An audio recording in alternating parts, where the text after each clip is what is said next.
अदृश्य तांत्रिक और श्रापित कुआं। बहुत समय पहले की बात है। हिमालय की तलहटी में बसे एक छोटे से गांव देवकुंड में रहस्यों का बोलबाला था।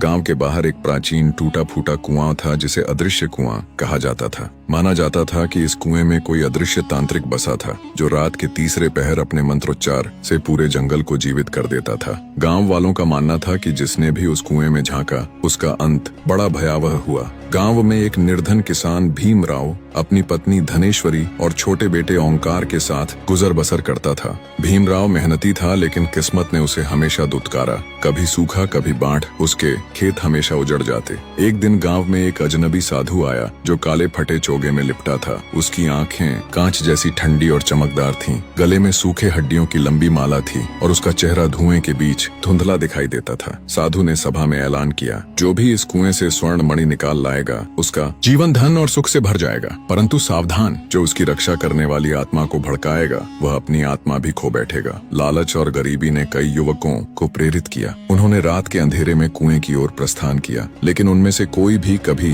लौटकर नहीं आया। भीमराव ने जब अपनी पत्नी की खाली रसोई और बेटे की सूखी आंखें देखी तो वह टूट गया। उसने निश्चय किया कि चाहे कुछ भी हो वह स्वर्ण मणि लेकर लौटेगा। एक रात जब पूरा गांव गहरी नींद में था, भीमराव अपने फटे हुए कपड़ों में चुपचाप जंगल की ओर बढ़ा। हवा में गाढ़ी नमी थी और हर ओर अजीब सी फुसफुसाहट गूंज रही थी। जैसे जैसे वह कुएं के पास पहुंचा, जमीन बर्फ की तरह ठंडी होने लगी। पेड़ों से गिरती सूखी टहनियां खुद ब खुद हिल रही थीं, जैसे कोई अदृश्य शक्ति उसके कदम रोकना चाहती हो। कुएं के किनारे पहुंचते ही भीमराव ने देखा कि वहां चारों ओर धुआं उठ रहा था। कुएं के मुंह पर एक काला धागा बंधा था जिस पर लाल रंग के मंत्र लिखे थे। डरते हुए भीमराव ने धागा हटाया और कुएं में झांक कर नीचे उतरने लगा। कुएं के अंदर गहराई में एक सुनहरी चमकती मणि दिखाई दी, लेकिन जैसे ही उसने उसे छूने के लिए हाथ बढ़ाया, कुएं की दीवारें कंपन करने लगीं। एक भयानक कराहने की आवाज गूंज उठी, मानो कोई प्राचीन राक्षसी आत्मा जाग गई हो। अचानक कुएं के अंदर से एक अजीब सी परछाई निकली। वह परछाई एक विकराल तांत्रिक का आकार लेने लगी, जिसकी आंखें जलती हुई अंगारों जैसी थीं और उसका पूरा शरीर धुएं और राख से बना था। वह फुफकारता हुआ भीमराव के सामने आया और गरजते हुए कहा, तूने मेरी नींद तोड़ी है, अब तेरा जीवन मेरा है। भीमराव ने डर के मारे आंखें मूंद लीं और अपने गुरु का दिया हुआ रक्षा मंत्र बड़बड़ाने लगा। अचानक कुएं के चारों तरफ सफेद रोशनी फैल गई और तांत्रिक एक पल को पीछे हट गया। भीमराव ने मौका पाते ही मणि